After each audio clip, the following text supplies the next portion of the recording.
In Photoshop, if you click here, you will get this, and these are your blending modes. And these are available in other softwares too. Maybe the naming might be different, but these are available. So in Photoshop, there are a total of 27 blending modes. And as an artist, you are not going to need all of them. At most, maybe you will need 10 or 11. If you're a photo editor, you might want to learn all of them, but as an artist, 10 or 11 is enough. Okay, so the first layer blending mode that I want to talk about is the multiply.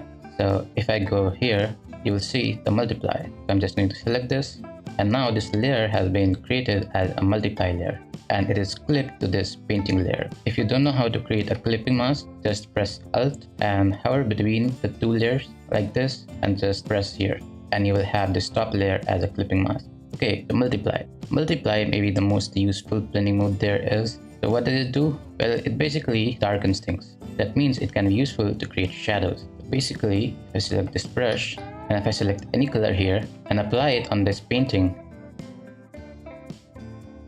then you will see that it is darkening. And that's what multiply is. It basically multiplies your values and creates a darker value. So if you want to create shadows, you can easily just select any shadow color. Like here I am selecting blue. Let's say maybe the room that she is in is blue, so the shadow will be tinted blue. I'll just select a blue color right here and create the shadows with it. And it is that simple.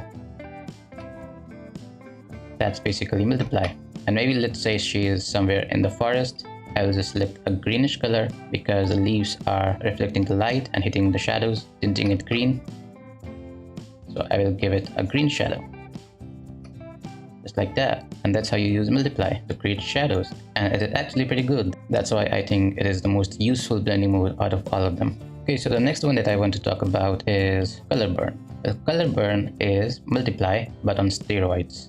That means it does same thing as multiply, but it does it much harsher and it is much more intense. Like if I were to choose a color, you will see that it's darkening it a lot, like too much. And color burn is a blending mode that I normally don't use too much, but it can be useful sometimes. Now, why is it called color burn? Well, because it burns. I mean, what happens when you burn something? Well, it becomes darker, and that's exactly what happens. If I were to choose a darker color, if I try to paint here, and you will see it just becomes black. That means it's literally just burning your colors. That's why it's called the color burn. It doesn't have a lot of application in art, but you can experiment with this and try to find something useful out of this. But yeah, that's your multiply and color burn. These two are what you use for shadows. Okay, so the next one that I want to talk about is screen. I'll go there and select screen. And what screen does is opposite of multiply. Multiply darkens, while screen brightens. It will brighten everything.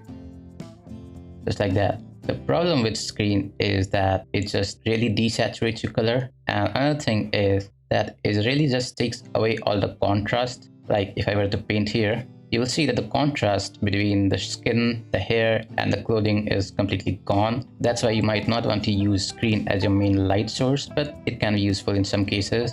In some lighting scenarios where the light is very bright and it also desaturates everything. But I think the best way you can use screen is for rim lighting. So what is rim lighting? Well, it's basically a light that comes from behind and creates a line, a silhouette. So basically if I just select this color and go here like that, this is what you call rim lighting. And I think screen is pretty useful in doing that, in creating rim lighting effects. Every single one of these blending modes have their own usage, so just experiment with them and see how you want to use them in your paintings. Okay, so there is your rim lighting. Okay, after screen, we have color dodge. Well, color dodge is like screen, but on steroids. That means it brightens and it desaturates, but it does it much harder. So I will not suggest that you use color dodge for creating lighting. I mean, it's too much. The best way I think that you can use color dodge is not to create lighting, rather to just making things glow. So if I choose my round brush and if I go towards the eye, I select the eye color, and now if I just go over it, you see how the eyes starts glowing. I think that's one of the best ways that you can use color dodge. So another thing I can do is I can select the skin color, I can go really saturated and just give it a glow like that. And what it does, it helps reinforce your focal point. So the face is my focal point, the eyes, the nose, the lips. So you can use color dodge to really reinforce that focal point. Okay, so after color dodge, you have linear dodge. A linear dodge is same as color dodge, but it also affects black. Color dodge does not affect black. So if I were to select this color, black right here, and if I try to color dodge it, it will not work. Color dodge will not work on black, but it will work if I change this to linear dodge. Now it works. That's the only difference, honestly. Other than that, color dodge and linear dodge are basically the same. The next one is overlay. And overlay is pretty interesting. So the way overlay works is if you paint using a color that has a value more than 50% gray, that is, it is more towards white than black, then it will lighten. But if you use a value that is less than 50% gray, that is, it is more towards black than white, then it will darken. So you can use it both to light and to darken things. But I will not suggest that you use it for darkening. If you want to create shadows, just use multiply. The reason why I don't suggest overlay for darkening is because it always just saturates. Like, doesn't matter what color you choose, it will always saturate. But sometimes you do want your shadows to desaturate, which you can achieve with multiply. Now for lighting, I think overlay is one of the best tools for creating lights. It is similar to screen, but with screen you lose contrast, but that does not happen with overlay. So if I were to select this color and paint here, you will see that the contrast is maintained and it is also not desaturating a lot like screen was doing.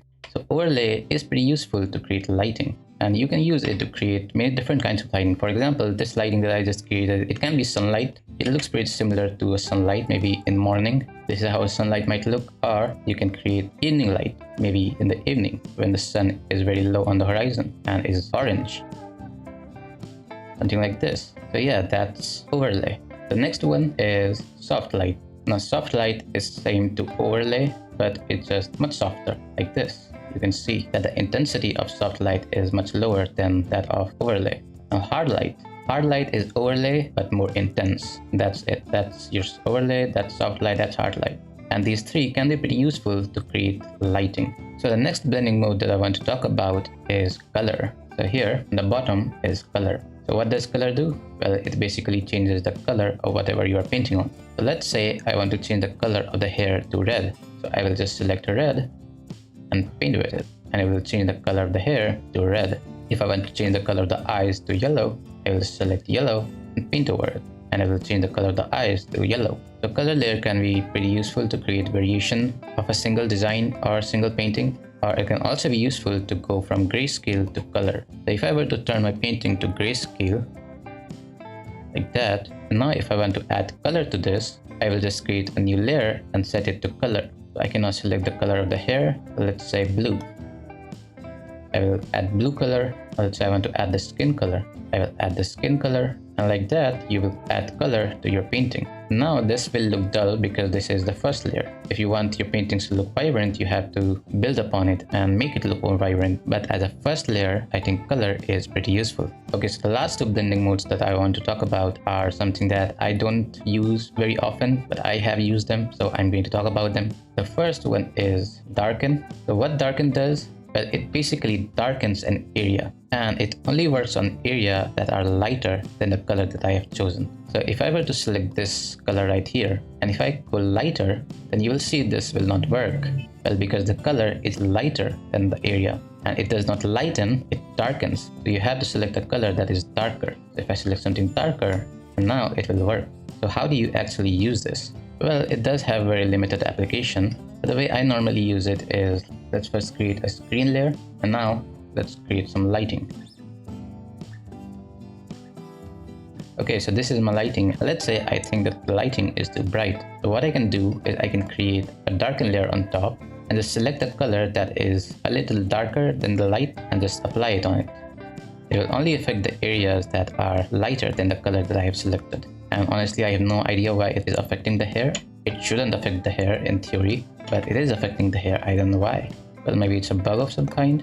In theory, it should not affect the hair because the hair is darker, and it should only affect the areas that are brighter than the color that I have selected. Okay, so that's how darken works. It darkens things. And opposite of darken is lighten. Lighten only works on areas that are darker than the colors you have selected. That means if I select this hair and if I go darker and now I try to paint on this, it will not work. Why? Well, because the color that I have selected is darker than this hair color, so it will not appear. But if I select something lighter, well, now it will appear. So how do you use the lighten layer? Well, similarly you use the darken layer, but in opposite way. Let me first create this multiply layer, and then I'll create a really dark shadow. Now let's say I want the shadows to be a little brighter. So I will create a lighten layer on top, and there's a selected color that is brighter than this color. So I will go there, and now I will apply my colors, and it will brighten my shadow. Then I can reduce the opacity, make it look better, and here I have shadows that is a little brighter than what it was before.